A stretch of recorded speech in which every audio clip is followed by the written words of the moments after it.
할렐루야, 오늘도 좋은 날입니다. 잠언 9장 13절에서 18절 말씀 묵상입니다. 오늘은 지혜의 목소리, 음녀의 목소리라는 제목으로 말씀을 나누도록 하겠습니다. 고린도전서 14장 10절에 이런 말씀이 있습니다. 이 세상에서 들리는 소리는 의미 없는 소리가 없다라고 말합니다. 이는 영적인 의미로 하나님의 음성이 아니면 사단의 음성이라는 것입니다. 들린다고 무조건 다 받아들이면 인생이 망가지는 것입니다. 하나님은 우리에게 생명을 얻되 더 풍성하게 하시는 분이지만 사단은 우리 인생을 도둑질하고 죽이고 멸망시키는 존재입니다. 왜 첫사람 아담과 하와가 저주를 받았습니까? 하나님의 음성과 사단의 음성을 잘 분별하지 못했기 때문입니다. 만약 사단의 검망토를 입고 뾰족한 이빨 2개를 드러냈다면 우리는 금세 분별할 수 있었을 것입니다. 그러나 사단은 그렇게 어리석지 않다는 것입니다. 오늘 본문 말씀에도 지혜가 파송한 여종의 목소리를 들을 것인지 아니면 사단이 파송한 음녀의 목소리를 들을 것인지에 따라 천국과 지옥, 하늘과 땅으로 갈라지게 됩니다.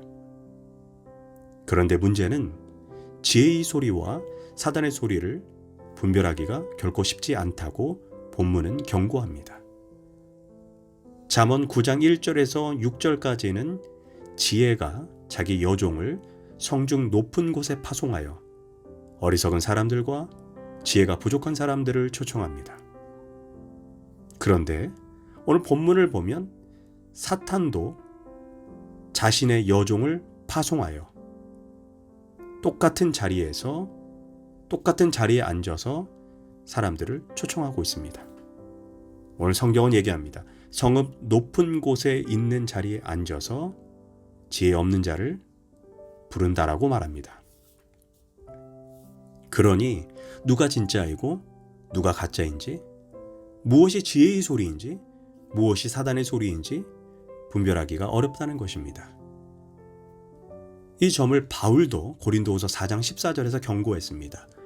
이것이 이상한 일이 아니라 사단도 자기를 광명의 천사로 가장하나니 그러므로 사단의 일꾼들도 자기를 의의 일꾼으로 가장하는 것이 또한 큰 일이 아니니라. 마치 가룟 유다가 겟셋마네 동산에서 예수님께 접근할 때 키스하면서 다정하게 접근했습니다.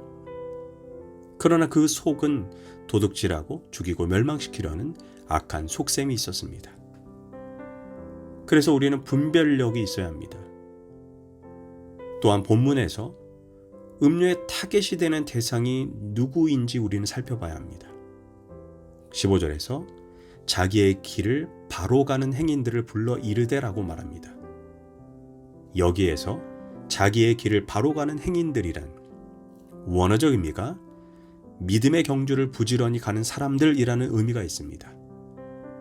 이 점에 대해 예수님은 앞으로 거짓 선지자들이 일어나 큰 표적과 기사를 보여 할 수만 있으면 택하신 자들을 미혹하게 하리라 라고 경고했습니다. 그런데 우리가 정말 깨어 있어야 하는 것은 지혜의 목소리와 사단의 목소리가 매우 비슷하다라고 오늘 본문은 말합니다. 4절에서 지혜의 목소리가 이렇게 말합니다.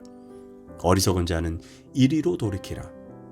또 지혜 없는 자들에게 이르기를 이라고 말을 했습니다. 그런데 16절에서 사단의 목소리, 음녀의 목소리도 동일합니다. 어리석은 자는 이리로 돌이키라. 또 지혜 없는 자에게 이르기를. 아주 똑같다는 것입니다.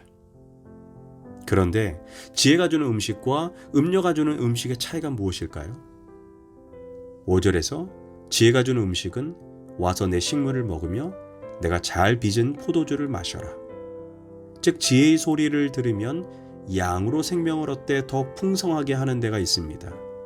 우리에게 기쁨을 줍니다. 그러면 음녀가 주는 음식은 어떠할까요?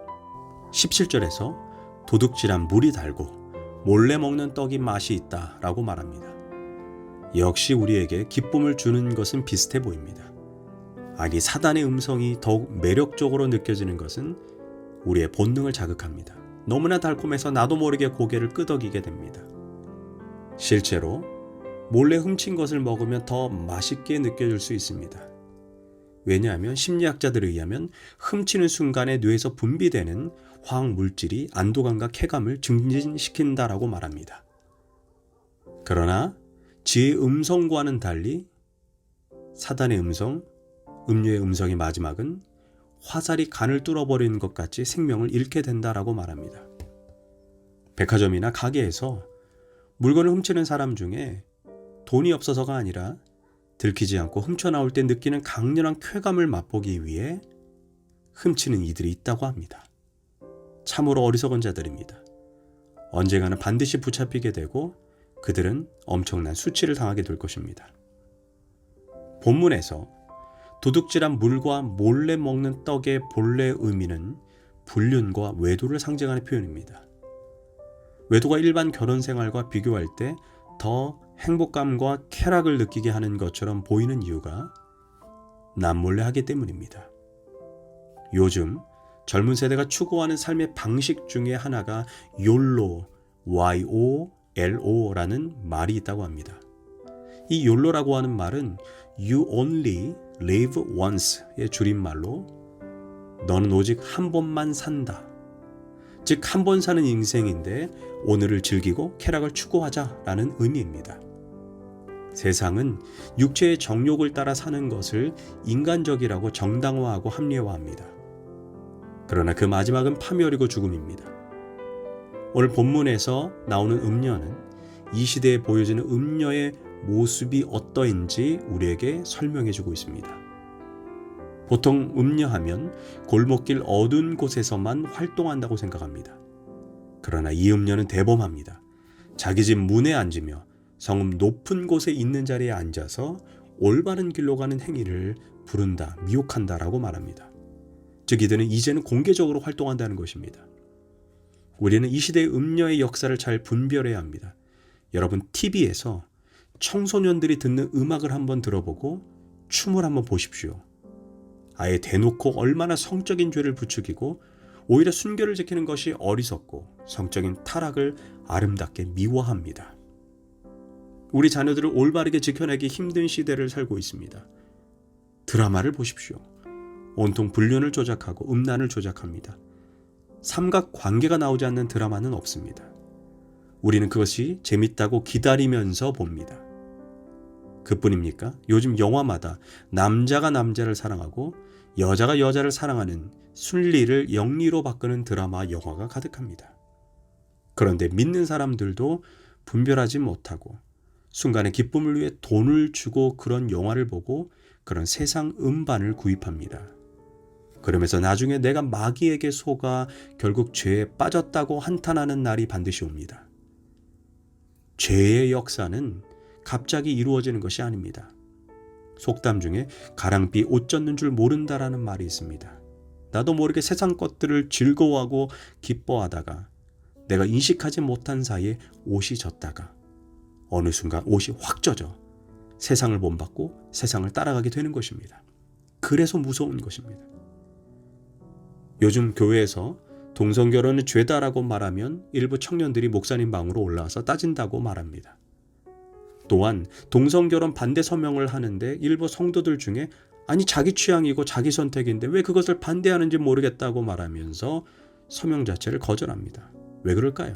매스컴의 영향입니다. 정신 차려야 합니다. 음녀의 목소리를 듣는 자들의 결과를 본문은 이렇게 마무리합니다. 18절에서 오직 그 어리석은 자는 죽은 자들의 거기에 있는 것과 그의 객들이 수월 깊은 곳에 있는 것을 알지 못하느니라. 곧 죽은 자들이 가는 곳과 영원한 심판이 있는 수월로 결국 내려간다라고 성경은 말합니다. 우리는 오직 주님의 음성만 들어야 합니다. 기도하겠습니다. 이 세상에서 사단의 음성과 하나님의 음성을 분별할 수 있는 지혜를 주시고 육체의 정욕을 따라 인생을 사는 것이 아니라 더 높고 거룩하고 순결한 하나님의 가치관을 따라 살게 하소서. 예수님의 이름으로 기도합니다. 아멘.